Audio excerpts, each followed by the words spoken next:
The story kicks off with a boy named Min. He lives with his grandmother and mother, but a few days earlier, a vehicle hits his mother near her taxi, which results in her death. After her death, all the responsibilities of the house and taking care of his grandmother fall onto Min's shoulders. He stops going to college and starts driving his mother's taxi. Min keeps driving from early morning to late at night.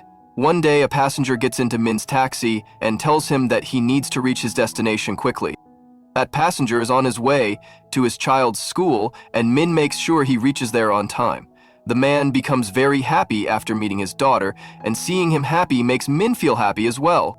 Then the story moves to Shayok, Min's best friend. Although Shayok's family is very rich, they throw him out of the house so that he can become something on his own. After that, Shayok begins driving a taxi and now runs several taxis himself. One day, Shayok and Min go to collect an expensive Italian speaker, but before they reach, some thieves steal it and run away. Min chases them and finally, with the help of a few police officers, catches them. Those thieves were responsible for several nighttime robberies, so the officers thank Min for helping catch them. The next morning, Min prepares breakfast for his grandmother and himself and sets off for work. While cleaning his taxi, he finds a phone under the back seat. Min assumes the phone belongs to one of his passengers. As he tries to switch it on, a strong electric shock hits him. At that moment, a man comes up to him and informs him that his home loan EMI hasn't been paid for the past 3 months. If the amount isn't cleared by next month, the house will be sold to someone else. Listening to this leaves Min extremely stressed, and he starts wondering how to arrange such a large amount in such a short time. That night, a group of girls enters Min's taxi. They are wearing ghost makeup. The girls ask Min to take them to the cemetery. Hearing this scares Min, but when he arrives at the cemetery, he finds a film shoot going on. He drops the girls there and begins driving back home. While driving, he notices in the mirror that a girl is sitting on the back seat of the taxi. The girl appears terrifying. He thinks she must be one of the girls from earlier, so he tells her that her friends already got out and wonders why she is still in the car. The girl responds that she will also get out. When Min stops the taxi to let her out, she passes through the taxi door without opening it. As she walks away from the taxi, some mysterious energy pushes her back inside. Witnessing all this causes Min to faint. When he wakes up, he thinks he just saw a dream, but then he finds the same girl sitting on the passenger seat next to him. This terrifies him and he jumps out of the taxi and starts running. Meanwhile, a police officer comes to move the car, left in the middle of the road. Min tells the officer that there is something strange in his car and requests the officer to check it, but when the officer checks, no one is found. Min gets back into the taxi, but the girl appears again. Min is frightened. The girl asks if he knows who she is and how she ended up there. Min tells her he doesn't know her and pleads with her to leave, but the spirit is unable to leave the taxi. Every time she tries to get out, she returns inside because for some unknown reason, she is connected to that taxi. At the same time, near the cemetery, a man is seen visiting someone's grave.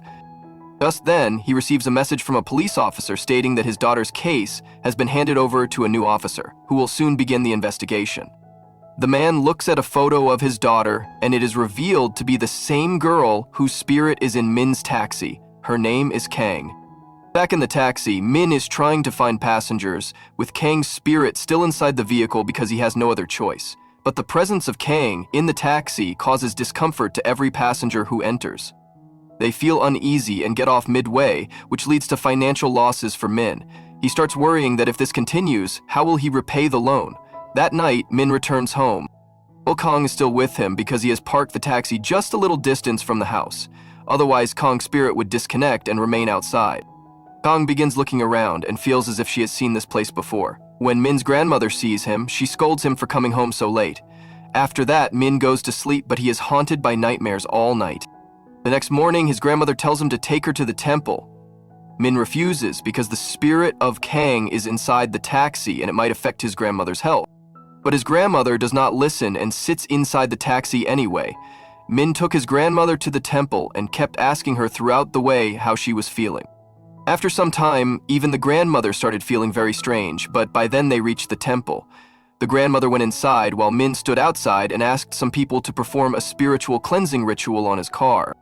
But the ritual started causing Kang a lot of pain, so she pleaded with Min to make them stop, saying that her ears were hurting badly. Min then asked the people to stop the ritual. Just then, Min received a phone call. It was from a doctor, and he went to pick him up. When the doctor sat inside the taxi, he didn't feel anything strange. Seeing this, Kang told Min that clearly nothing was happening because of her, and everything that had been going on was not her fault. After this, Min took the doctor to the hospital. Inside the hospital, a girl was being brought out of an ambulance, and seeing this scene triggered a memory in Min's mind. It was revealed that the same doctor had once tried to save Min's mother. Wanting to thank the doctor, Min took some gifts for him. Inside the hospital, Min also met his friend Suri and thanked both of them.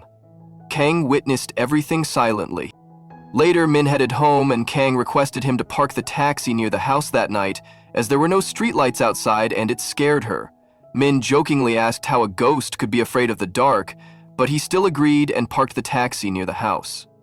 The house and the area around it started seeming even more familiar to Kang. But after her death, she lost her memory, so she could not remember anything. The next morning, Kang behaved very kindly with Min, because the night before, Min had told her that he needed money to repay his home loan. Kang suggested that from now on he should let passengers sit in the back while she would sit in the front seat. On the way, they found a passenger. Min opened the door for him and asked him to come in. The man asked if Min could see him and if he could really sit inside. Min didn't understand what the man meant and said yes. But the man passed straight through the taxi door and sat inside, which shocked both Min and Kang. Min immediately pulled the car over and said that his taxi was not a gathering place for ghosts, and now it seemed like he got one ghost for free with another. Angrily, Min went to sell his taxi so he could get rid of the ghosts, but there he encountered yet another spirit. That ghost folded his hands and pleaded with Min to help him. Before the man's death, his daughter's life was in danger and he was on his way to sell some gold jewelry for her treatment, but he met with an accident on the way. He now requested Min to take the gold to his daughter. Min agreed to help and left to find the girl. Outside the hospital, the child was alone. When her mother came out, the girl told her that there was no need to worry anymore. She explained that one of her dad's friends had come and told her that her dad had asked him to give her something. Seeing all of this, the girl's mother became very emotional, and watching them made Min, Kang, and the third ghost emotional too. The girl's father was also standing there, looking very happy, and then he disappeared. It meant his final wish had been fulfilled, and his soul had found peace. The girl then came to Min and placed a golden ring in his hand. She said her father had told her that when his friend came to give her the rings, she should give one back to him. Seeing this made Min very emotional. Kang then gave him an idea. She said that since there were already 2 spirits in his taxi, no normal passenger would want to get in, so he might as well turn his taxi into a ghost taxi, where he could fulfill the last wishes of spirits. In return, he might receive gold or money. Min liked the idea and started dreaming that he had become very rich. Then the third ghost, whose name was Yon, told him that he possessed several gold biscuits, which meant Min could repay all his loans at once. Excited, Min left immediately for Yon's house, but when he reached the house, Yon told him that he had only 1 gold biscuit. Hearing this made Min extremely angry, and he started thinking that these ghosts were going to drive him crazy. Yon then told him about his last wish. He explained that he had a wife, and while he was alive, his dream was to gift her a bathtub because he was not rich enough to afford one. Now that he was dead, he still wanted to give her that gift. That meant Min would have to buy the bathtub by selling the gold, and only the remaining money would be his. Listening to this made Min even angrier because before arriving, Yun had said he had lots of gold biscuits. Frustrated, Min turned around and left for home, while Yun remained behind. Kang tried to explain to Min that he should help them, but by this point, Min was extremely angry and wasn't ready to listen to anyone. Later, when he was speaking to his grandmother at home, he remembered how, as a child, his mother used to bathe him in a bathtub. The next day, he took Kang with him and headed to Yun's house. King thought to herself that although Min constantly talked about money, he was actually a very kind-hearted person. When they arrived, Yun was very happy to see him. Min had gone there pretending to be Yun's cousin. Yun's wife, Sue, invited him inside. Then, while keeping Sue busy with some chores, Min sneaked into the hiding spot and took the gold biscuit that Yun had hidden. The plan was a complete success. But just then, Sue received a call from a man who informed her that her husband's compensation had been processed and she could now collect it. Yun had died while working for a company, and in return, the company was supposed to provide a large compensation amount to his family. When they reached the location to claim the compensation, suddenly Yun's mother appeared. She began sharing her grief with Sue and even went ahead and arranged a memorial for her son. At the event, she offered kiwi fruit, which Yun was allergic to, but she insisted that it was her son's favorite. Seeing all this, Yun told Min that his mother had abandoned him at an orphanage many years ago, and he couldn't understand how she suddenly came back now. Young's supposed mother asked Sue how her marriage had been. Sue explained that they were never officially married, but they had been in love and lived together. Taking advantage of this, the woman went ahead and claimed the entire compensation amount, as Yun and Sue were not legally husband and wife. When she received the amount, Yun was shocked. But Min suspected that she wasn't really Yun's mother. Since she had left him when he was a child, he had no idea what his mother would look like when she aged. Min followed the woman to her house where he found one of her photos, but it didn't reveal much. Then he asked Yun if there was anything that could help them confirm whether she was truly his mother. Yun mentioned that his mother had a scar on her right hand. When Min checked, he found the same scar on this woman's hand. Yet she accused Min and Sue of killing her son. Hearing this, Sue fainted on the spot. Watching everything, Kang grew extremely angry. At the hospital, Dojin informed them that Sue was 3 months pregnant and needed to take care of herself. Upon hearing this, Min got an idea. He had a DNA test done using the woman's sample, and it turned out that her DNA didn't match Yun's. This proved she wasn't his real mother. But before they could call the police, the two fraudsters escaped from the scene. Later, as Min was dropping Sue home, he saw the compensation document lying in his taxi.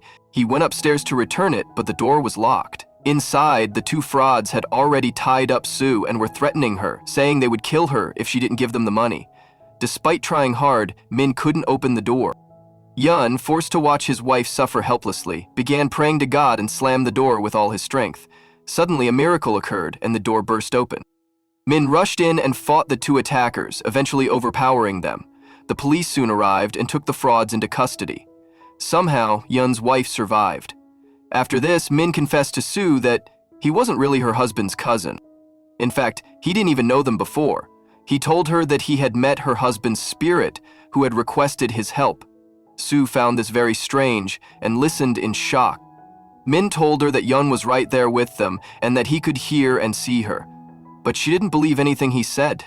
Sue Min began repeating the exact words that Yun was saying so that she could hear her husband's message through him. Yun asked Sue if she remembered how they used to leave early for school just so they could see the stars together in the sky. Since they had no one in this world, they felt as if the stars belonged to them. He reminded her of how he once said that if they ever had a baby, they would name it Star. He pleaded with her to please name the baby that, and said that if he ever missed the child, he would look at the sky and see them in the stars. Hearing all of this, Sue broke down emotionally. She could not believe she was really listening to her husband's words. Yun then asked for forgiveness for leaving her alone in this world. With a smile, his spirit disappeared and his soul had finally found peace. After that, Min and Kang returned home. Upon reaching, it was revealed that the police suspected that Min's mother's accident might actually have been a murder. They were still searching for the person who hit her from behind. On that day, the police also came to speak to Min's grandmother regarding the case.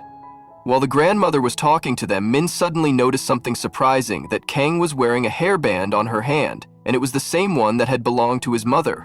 Seeing this left him shocked, and he began wondering how his mother's hairband ended up with Kang. Just then, Grandma showed a photo to Min's mother on her phone and asked him who the sweet girl on his mother's phone was. Seeing this, Min was shocked to discover that his mom and Kang were in a photo together. Kang saw the photo and happily remarked that she looked just like a fairy. Min teased her, saying she looked more like a witch. But afterward, he kept wondering how Kang knew his mother. The next morning, an officer summoned Min for a meeting, where they subtly accused him, implying that maybe he was the one who had killed his own mother. Angry by the officer's words, Min started yelling. Then, in a flashback of the accident scene, just moments before the crash, Min was actually speaking to his mother. As soon as the accident happened, he heard her scream and immediately ran toward the scene. Nearby people had already called an ambulance. She was put into it, but because there wasn't enough space, Min went to get another taxi. He left his mother's taxi at the scene so that the evidence wouldn't be lost. Despite this, the officers still suspected him. On the other side, we saw Min's friend Suri in the hospital. Grandma called her and invited her home for a meal, hoping that Min and Suri's relationship would grow closer than just friendship. Meanwhile, Jojin noticed that another doctor, Zung Woo, was treating patients improperly. Although the patient survived, Jojin later called a nurse and reviewed the records of other operations. He was shocked to find that many patients had died after Youngwoo joined the hospital. Elsewhere, a passenger entered Min's taxi. He seemed a little odd, but later revealed that he was a Heisaman, a person who could see spirits. He told Min that the girl's spirit was not actually attached to the taxi, but to an object inside it. Suddenly, Min remembered the old white phone. When he took the phone far away, it flew back toward him, proving that Kang's spirit was connected to that phone. In the middle of this, an accidental kiss happened between the two, and afterward, they couldn't even make eye contact. Later, the phone's battery ran out, and Kang disappeared. Min rushed home and started searching for a charger, but the phone had a very outdated port, and chargers of that type were no longer available, so he decided to buy one from the market the next day. The next day, instead of buying a charger, he ended up going shopping with Grandma. Since Kang wasn't with him now, everything felt quite normal to him, but Grandma found the old phone and threw it into the dustbin. Min couldn't retrieve it. However, the whole day went really well for him as he got many passengers. For a moment, he even thought maybe he should forget about Kang. Meanwhile, Kang found herself in another realm where her condition was worsening. If she wasn't rescued soon, she would disappear forever. In the next scene, we saw Min's friend Shea. He leased out some of his taxis, one of which he had given to a girl named Nasu, who was a mutual friend of Min and Sheok. Nasu's mother suffered from memory loss, so Nasu always traveled with her. But that day, her mother went missing. Nasu, along with Sheok and Min, searched for her mother everywhere. After a long search, they finally found her with a police officer. It turned out she was playing with a child, and seeing this, the child's mother thought the old lady was bothering her child, so she handed her over to the police. After rescuing her mother, Nasu told Min that her mom was like a ghost to the world. People saw her, but nobody truly wanted to see her because of her memory loss. She couldn't remember anyone anymore. And apart from Nasu, she had no one else left in the world. Hearing all this, Min realized that Kang really was a ghost, and just like Nasu's mom, she had no one else in this world except him. So he rushed back to retrieve the phone from the dustbin, bought a new charger, and charged it. As soon as the phone powered on, Kang reappeared in the world. She immediately collapsed onto his hands and asked how he managed to save her. Min jokingly said he bought a charger. Kang replied that a greedy person like him who only cared about money wouldn't usually spend so much on someone, but he had truly won her heart. After that, she went back on taxi rides with him, but passengers now refused to ride in his taxi. Meanwhile, banks kept sending him notification alerts and threats. Min started to feel really bad about everything.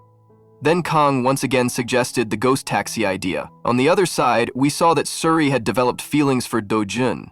She went with Do-jun to attend the funeral of a child patient who had died very young. Do-jin was personally attached to his patients. He genuinely cared for them, and Suri found all this very admirable. Youngwoop, on the other hand, was quite troubled by something secretive. The next day, Kang took Min to a taxi stand where there were no humans, only ghost passengers. There, they encountered the spirit of a boy who turned out to be Kang's childhood friend. As soon as he saw Kang, he called her by her name. Then the boy told Min and Kang about Kang's real identity. Hearing this, Kang felt very happy because someone had finally recognized her after so long. He took them both to his home and showed them childhood pictures of himself and Kang. Kang was thrilled to see these because it was the first time someone had confirmed her identity after so many days.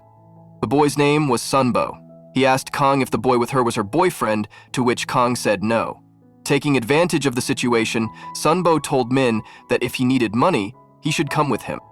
He promised Min a lot of money in exchange for helping him fulfill a dream. Sunbo said he wanted to date Kang. Next, we saw how ghosts could change clothes so they could go on a date. The next day, they went shopping together. For ghosts to change clothes, they just had to pass through them. After shopping, they also went on a movie date. Sunbo and Kang were enjoying their time like a sweet couple, while Min was watching them and feeling jealous. Sunbo decided to propose to Kang and had made special arrangements for it. but Min didn't take him there that day. Instead, he told Sunbo there was no need to meet her. Kang said she didn't love Sunbo, but she was only spending time with him so Min could get the money to repay his loan. Hearing this, Min felt deeply touched, and the next day, he took her to meet Sunbo. Outside, Min was sitting and talking with his friend Shayok. Shayok told him that if he truly loved someone, he should go and confess his feelings. Even if he got rejected, it would hurt, but at least it would be better than never saying anything at all. Min replied that the girl was already with someone else. Shayok said that meant he should act even faster. Meanwhile, Sunbo was preparing to propose to Kang, but suddenly, he didn't. Instead, he told Kang that there was a reason he brought her there. He explained that from his time in the spirit world, he had learned a few things about how spirits attain liberation. A spirit could leave this world in only two ways. One, if their last wish was fulfilled, and two, if the spirit fell in love. He said that when he was alive, he wanted to love her, and now, as a ghost, that final wish was fulfilled. Now maybe he could move on. Kang thanked him sincerely for helping her recover her identity. He warned her not to fall in love with any human, or she would disappear like he was about to and never be able to recover her lost memories. Just as Min arrived there, Sunbo disappeared. At this moment, it became clear that both Min and Kang had developed feelings for each other. But Kang took a step back because if she fell in love with Min, she too would vanish like Sunbo. Min placed a talisman on Kang's head and asked her to confess her feelings. As Kang closed her eyes while wearing the talisman, she started having visions of her past. In those visions, we saw her with the same old man from the beginning of the story, and was revealed that the old man was once an officer and Kang was actually his daughter. Kang too had been an officer. Now the two officers who were handling both Min's mom's and Kang's cases. They visited Kang's father to ask him some questions, but he appeared to be hiding something. Then they checked some CCTV footage where it was revealed that Min's mother was struck by a person on a bike. However, the rider's face couldn't be seen because of the helmet. It wasn't clear whether the person was a man or a woman. They traced the footage to a hospital, the same hospital where Dojin and Suri worked. Now their suspicions extended to the hospital as well, since Min's mother was taken there after the accident.